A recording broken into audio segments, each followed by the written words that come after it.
Everything you've been told about happiness is probably making you miserable. Think about that for a second. You've heard it your whole life. Care more, try harder, chase happiness like it's something you can grab if you just run fast enough. But here's what researchers discovered. The harder people try to be happy, the less happy they actually become. That's not a metaphor. That's a study.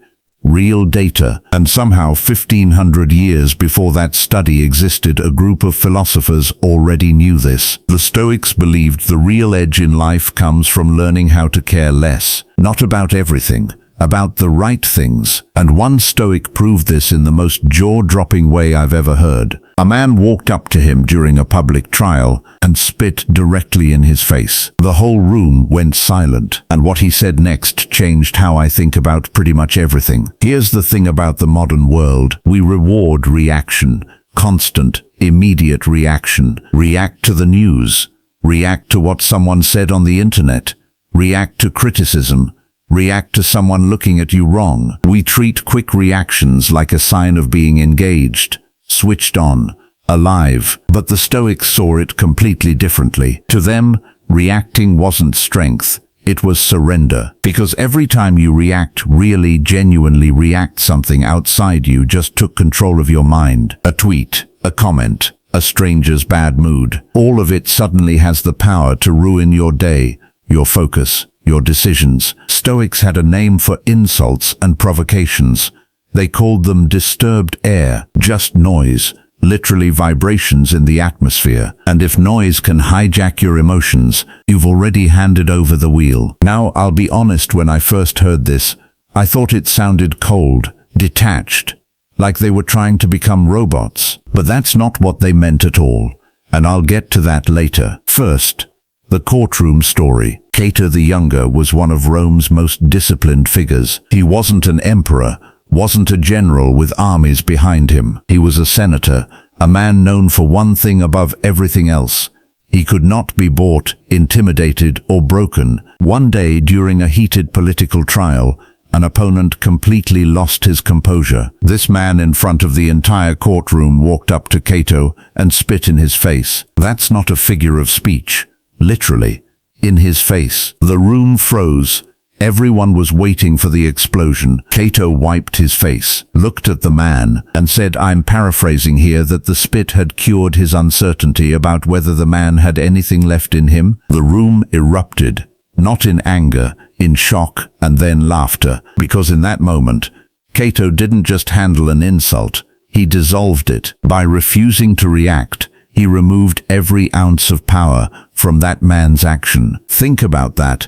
The guy tried to humiliate Cato in front of everyone and walked away more humiliated than when he started. That's not suppression. That's not biting your lip and stewing. That's a completely different relationship with what other people do. But here's where it gets interesting.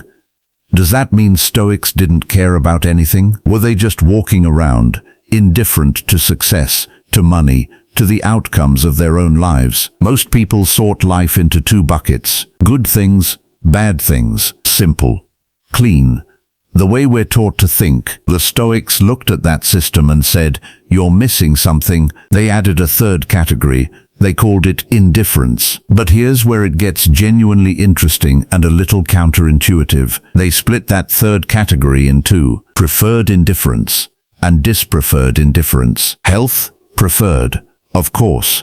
Wealth, preferred. Comfort, preferred. These aren't bad things to have.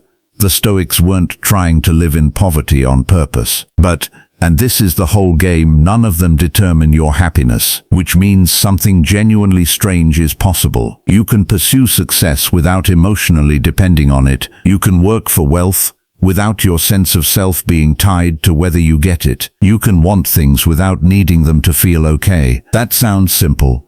It is not simple, and one man lived this principle while holding more power than any human on earth. The Roman Emperor Marcus Aurelius controlled armies, economies, borders, and the lives of millions of people. He also kept a private journal, not for publication, not for legacy, just notes to himself, reminders, corrections, arguments with his own ego. And one of the things he wrote over and over, in different ways, everything you have can disappear. Your power, your health, your reputation. He ruled the most powerful empire on earth, and he spent a significant amount of his private thoughts reminding himself not to be attached to it. Why? Because he understood something that took me a long time to really grasp. When you are mentally prepared to lose something, fear loses its grip. He didn't work less because of this. He worked relentlessly, led armies, dealt with plagues, wars, political betrayal. But underneath all of it there was this strange steadiness, because his identity wasn't wrapped up in whether things went well. And here's what's wild. Modern psychology is now finding something that looks almost exactly like this. In a study published in the journal Emotion, researchers looked at people who placed an extremely high value on happiness, people who really genuinely wanted to be happy and made that a central goal. What did they find? Those people actually experienced less happiness. They reported fewer positive emotions, more loneliness, more disappointment. Which honestly, does that surprise you? Because it doesn't surprise me. I've seen it. Here's what's happening. When you make happiness the goal, you start treating every moment like an exam. Am I happy right now? Is this the happiness I was promised? Why isn't this better? And that quiet judgment running in the background constantly poisons the experience. You're so busy measuring happiness that you can't actually feel it. The Stoics solved this problem without knowing what a peer-reviewed journal was. Their answer: stop chasing happiness. Focus on living well instead. Show up. Do your work. Treat people right. Think clearly. And happiness, it shows up as a side effect, not something you grab.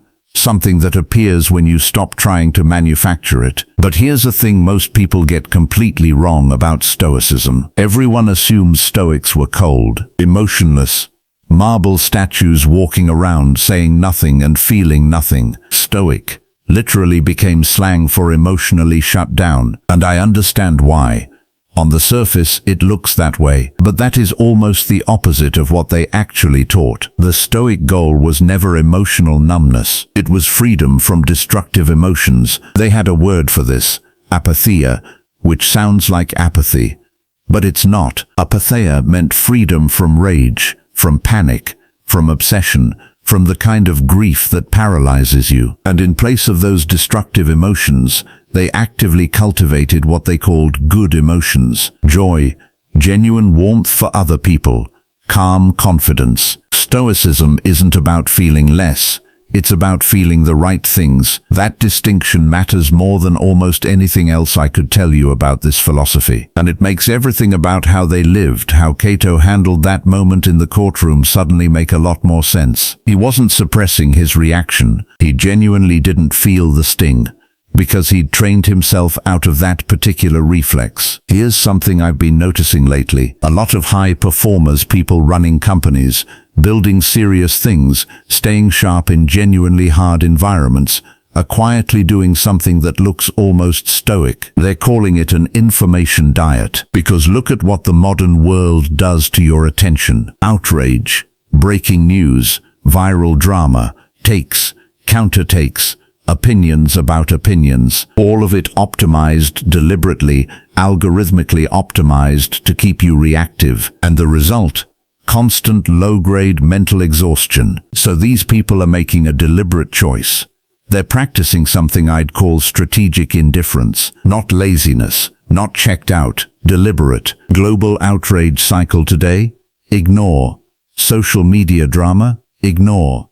Events they can't control? Ignore. And all that redirected attention goes somewhere, to what the Stoics called your sphere of control, your actions, your discipline, your choices, the work only you can do. It creates something that has become genuinely rare, mental clarity, not because life got easier, because they stopped spending their mental energy on things that were never going to respond to it. I want to leave you with something. People assume Stoicism was born somewhere quiet, a monastery maybe, a philosopher's retreat, somewhere removed from the noise of real life. It wasn't. Stoicism started in a marketplace in Athens, a public marketplace.